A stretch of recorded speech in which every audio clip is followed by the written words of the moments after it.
Hello, welcome to this new video. Today we will discuss about setting up a business in Hong Kong, and we are very pleased to welcome our guest, Leung from InvestHK. InvestHK is a governmental department in charge of attracting and retaining foreign investment in Hong Kong. Hello, King. Hello, everyone. It's a great pleasure to be here. So thank you for joining us. And first question for you. What are the main trends in terms of foreign investment in Hong Kong? Well, in fact, the trend is up. Essentially, Hong Kong has been a magnet of foreign direct investment. In 2018, basically, Hong Kong attracted $115 billion of FDI. Impressive figure. Yeah, it's a big number. Yeah, big number. In fact, that puts Hong Kong the third globally. So China, to put in perspective, ranked number 2 at 140 billion. So Hong Kong has been doing pretty well in terms of attracting FDI. On top of that, for investment into FinTech, which is the field that I'm responsible for, we're looking at from the year of 2014 to 2018, a span of 5 years, we attracted $1.1 billion just in FinTech alone. Not small number.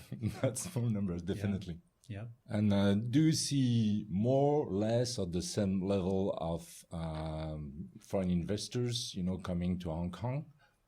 Well, the short answer is up. Now, the year 2019, we have over 9,000 foreign companies setting up in Hong Kong. And these are companies with parent companies from overseas or mainland China. And that represented a 10% increase compared with the year 2017. Now, among these 9,000 companies, actually 1,500 of them set up their regional headquarters in Hong Kong. And so that's amazing. In fact, that represented a 9% increase compared with the year 2017. Yeah, pretty impressive. Yes, indeed. With so many investors coming to Hong Kong, what are the main advantages to come to Hong Kong? There must be good reason for so many people, coming in this territory. Well, quite a lot. But to put in, I would say, 3 main perspectives to answer this question.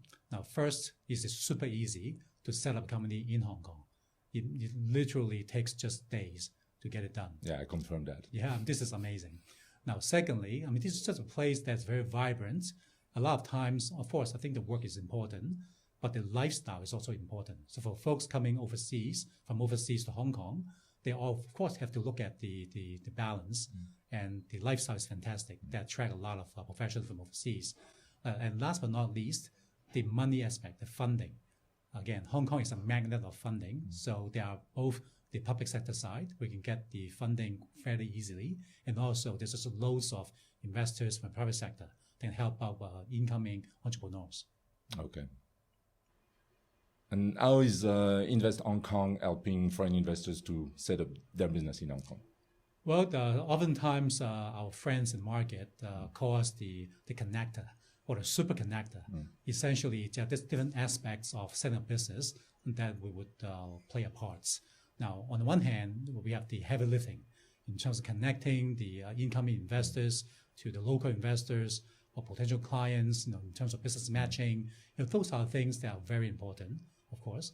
Now, on the other hand, there are also the little things, if you will, from getting a visa to setting up some kind of legal entity which the professional firm they should go to get this done. So oftentimes we would provide some advice to make this whole process easier. And final question, we are FinTech, and so speaking about FinTech, how active are FinTech, changing the finance industry in Hong Kong? Well, basically, we have come a long way, and Hong Kong has been doing really well in the past 1-2 years. Now, I would say that I cannot be more proud about the progress we have made. Now, in a recent study by the EY, actually the Consumer Adoption Index of FinTech has risen to 67% in the year 2019, compared with roughly 32%, to my recollection, in the year 2017. So merely 2 years, we have grown leaps and bounds in terms of consumer adoption. So this is very good news for folks in the B2C FinTech business. Now, at the same time, we have seen just enormous energy and also funding and the talents getting into the B2B space. So in FinTech, based on our recent study, we recognize that actually 76% of the FinTech companies that we surveyed and responded, and they are engaging in the B2B business.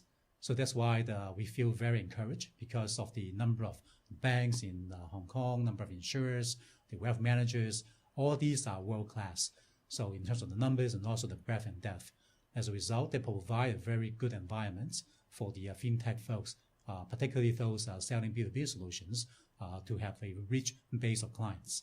Now, on top of that, it's not even over, right? And there's also the investor perspective. Now, I think the Hong Kong government has put up an enormous, like billions of dollars of funding for the technology companies, including FinTech, to provide them the subsidies to get started. We have the early stage investors providing funding, the Series A and so on. And now eventually there's the IPO, which as we all know, that Hong Kong is known for that. Last year, 2019, we ranked number 1 again in terms of IPO funds raised. And that's the 7th year in the past 11 years that Hong Kong was ranked number 1 in the world. So just a lot of aspects of Hong Kong that are offering a lot of opportunities for FinTech companies to grow and prosper in Hong Kong. Thank you. Thank you, King, welcome. for all this information. And one advice, if you want to invest in Hong Kong, so contact Invest Hong Kong. They will be very helpful, I'm sure. They were very helpful with us when we started our business. And I also take this opportunity to say hello to Max. He's behind the camera today, but he was our contact, very helpful. So I hope you enjoyed this video and have a good one. Bye.